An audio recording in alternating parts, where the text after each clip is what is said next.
É isso aí, pessoal. Hoje nós vamos falar sobre dinheiro, uma coisa que todo mundo gosta, não é? Nós vamos falar sobre dinheiro. Mais precisamente, vamos falar sobre como calcular seus honorários como perito judicial. Você que está começando agora, que não sabe como calcular seus honorários como perito judicial, nós vamos abordar aqui nesse vídeo e você vai sair daqui sabendo passo a passo como calcular seus honorários como perito judicial. A coisa começa da seguinte forma: você vai ser nomeado pelo juiz para atuar como perito judicial. Ao ser nomeado pelo juiz para atuar, você vai ter que aceitar ou não aceitar a nomeação. Provavelmente você quer ganhar dinheiro, você vai aceitar a nomeação. Como é feita a aceitação da nomeação? Você vai ter que fazer um peticionamento, colocando lá nos autos que você aceitou a nomeação. Só que existe uma lei chamada Código de Processo Civil, aonde no seu artigo 465 temos as diretrizes dos procedimentos que acontecem ao ser nomeado perito. E uma das diretrizes é que o perito, ao ser nomeado, tem que se manifestar através de petição, aceitando a nomeação, se for o caso, e tem também que estimar seus honorários. Tem outras diretrizes nesse artigo, o 465 do Código de Processo Civil, mas que nós não vamos nos aprofundar aqui porque não é o nosso tema. Mas o que nos interessa nesse momento é falar que o perito tem que colocar lá a sua aceitação e já estimar os honorários. Ao ser nomeado, você vai receber uma notificação onde o juiz vai pedir para que você faça dessa forma. Então, o que fazer? Você vai falar assim: Roberto, como que eu vou aceitar a nomeação? Nós já falamos em outros vídeos aqui, que para aceitar a nomeação, você tem que fazer uma petição. Se você não sabe fazer essa petição, talvez exista algum vídeo meu aí ensinando, e no nosso curso, com certeza, nós ensinamos, e nas mentorias eu ensino passo a passo como fazer essa petição. Inclusive, na mentoria ou no curso, eu disponibilizo um documento editável, onde você só vai preencher os seus dados lá e vai fazer esse peticionamento através do seu certificado digital, que também já é um outro assunto que nós já abordamos em outro vídeo. Mas, para não fugir do tema, vamos voltar ao artigo 465 do Código de Processo Civil. Você vai precisar fazer o peticionamento eletrônico, aceitando, e também já estimar os honorários. E como você vai estimar os honorários? Existem critérios para estimar os honorários. Você não pode simplesmente chegar e colocar lá na petição que os seus honorários são X. Por quê? Existe também na lei uma prerrogativa de que as partes podem opinar a respeito dos seus honorários a partir do momento que você fixou a sua estimativa.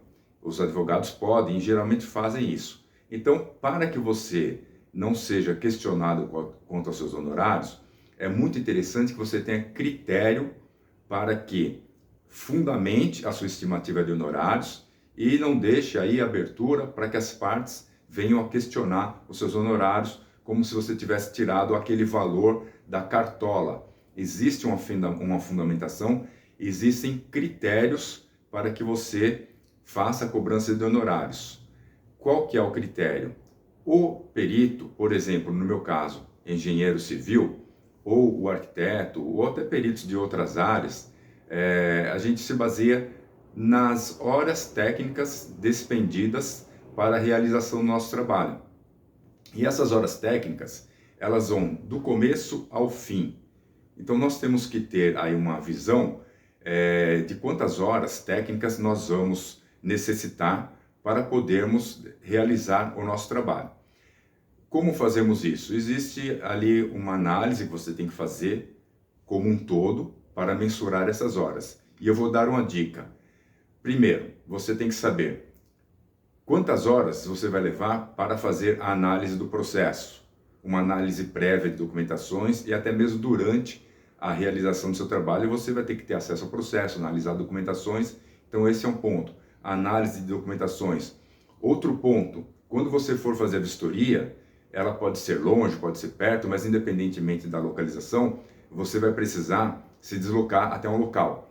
E nesse deslocamento também é considerado, porque enquanto você está se deslocando na ida e na volta, você está a serviço desse trabalho.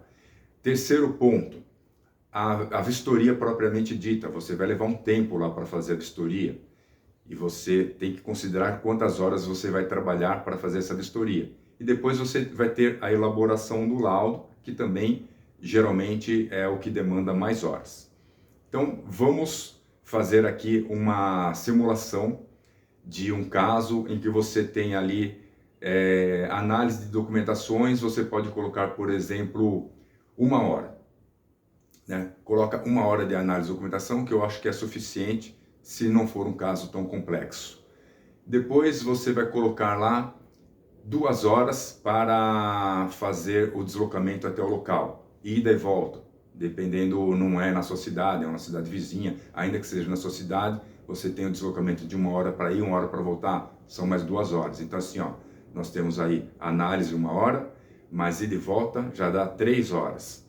Aí vamos supor que você vai fazer a vistoria lá e você vai levar mais 3 horas para fazer a vistoria. Porque na vistoria você vai falar com as partes, você vai fazer uma preleção, que é uma reunião antes de iniciar a vistoria, vai explicar que você está lá só para obtenção de dados, que você não está lá para julgar ninguém, não vai se pronunciar a respeito de nada, não vai ser conclusivo naquele momento, está lá só para alinhar esses dados, fazer as medições, registro fotográfico.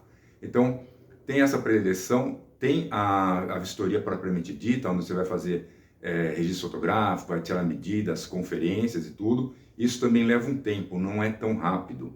Mas vamos supor que, dependendo do caso, que não seja um caso tão complexo aí, a sua vistoria, ou se for o caso, um exame que você vai fazer, dependendo da sua área, vai levar mais 3 horas. Então, nós temos aí 1 hora inicial da documentação, mais 2 horas de deslocamento, 3 horas.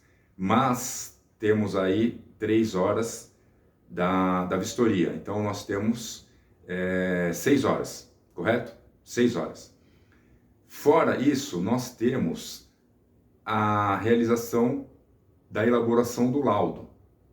A elaboração do laudo, por mais simples que seja o laudo, não é uma coisa tão rápida.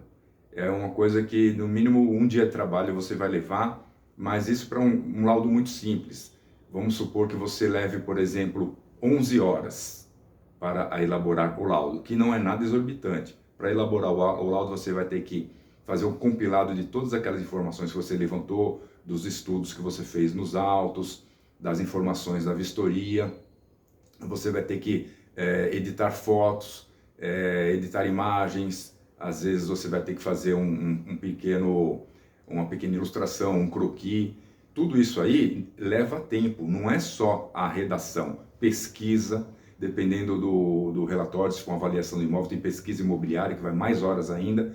Então vamos chutar aqui baixo que você vai trabalhar 11 horas no laudo, que dá praticamente 1 dia e meio, né? 8 horas mais algumas horas, 11 horas. Somadas aquelas 6 horas que nós temos, dá 17 horas. Se eu não estou fazendo confusão na minha conta aqui, mas vamos supor que o montante de todas as horas que nós iremos utilizar para elaborar o nosso laudo, compreendendo todas as etapas, seja 17 horas. Então, guarda esse número, é 17 horas. Nós temos sempre que chegar a um número total de horas trabalhadas. E o que fazer daí para frente? Existe o critério, além das horas, você vai ter que multiplicar o valor das horas pelo valor da hora técnica. Não é um valor inventado. Todas as profissões, todas as atividades profissionais têm uma referência através do seu conselho de quanto é a hora técnica. Algumas podem não ter, mas existe tabela relacionada a algum tipo de serviço, você pode consultar e de repente mensurar esse valor. Nós utilizamos, por exemplo, engenheiros e arquitetos, a tabela do IBAP, aonde o valor da hora técnica é R$ 625, exatamente. R$ 625 é praticamente meio salário mínimo, se eu não estou enganado. Então é uma remuneração muito boa, por isso que é atrativa a atividade de perito judicial.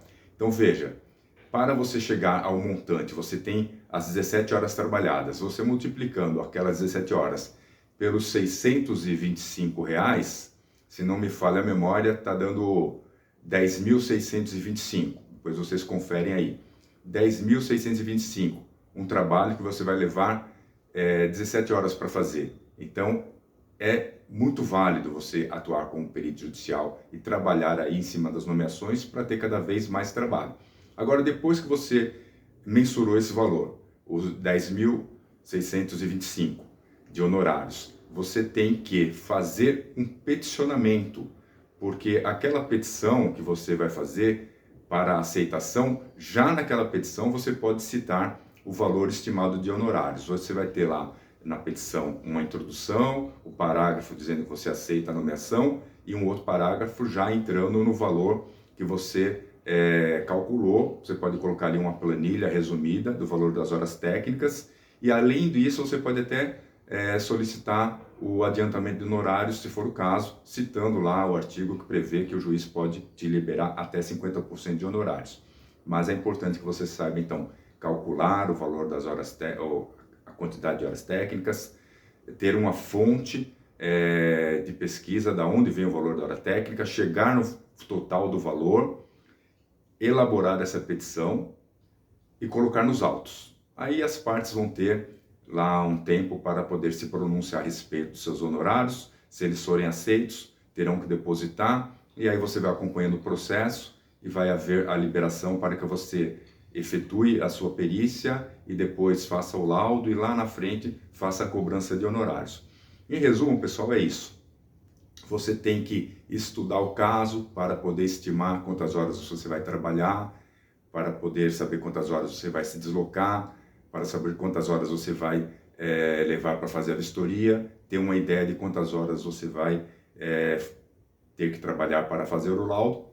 Fechou o número de horas, multiplica pelo valor da hora técnica e tem que saber fazer a petição. É isso, é simples. Então agora você não tem mais dúvida quanto à cobrança de honorários, né? Se alguém tiver alguma dúvida, deixa aqui uma pergunta, um comentário que eu vou tentar auxiliar, tá certo? Não deixem de se inscrever no canal, não deixem de dar like, não deixem de compartilhar com os colegas da área aí esse vídeo, porque esse vídeo é muito útil e até mesmo para que as pessoas conheçam o nosso trabalho. Quem tiver interesse em se aprofundar, eu vou deixar aqui na descrição abaixo a indicação do meu livro, o Manual de Perícias Judiciais. Vou deixar aqui a indicação das mentorias e também do curso A Rota de Peritos, tá certo? Eu aguardo vocês no próximo vídeo, deixem sugestões de vídeos aqui que eu vou fazer para vocês. Um abraço.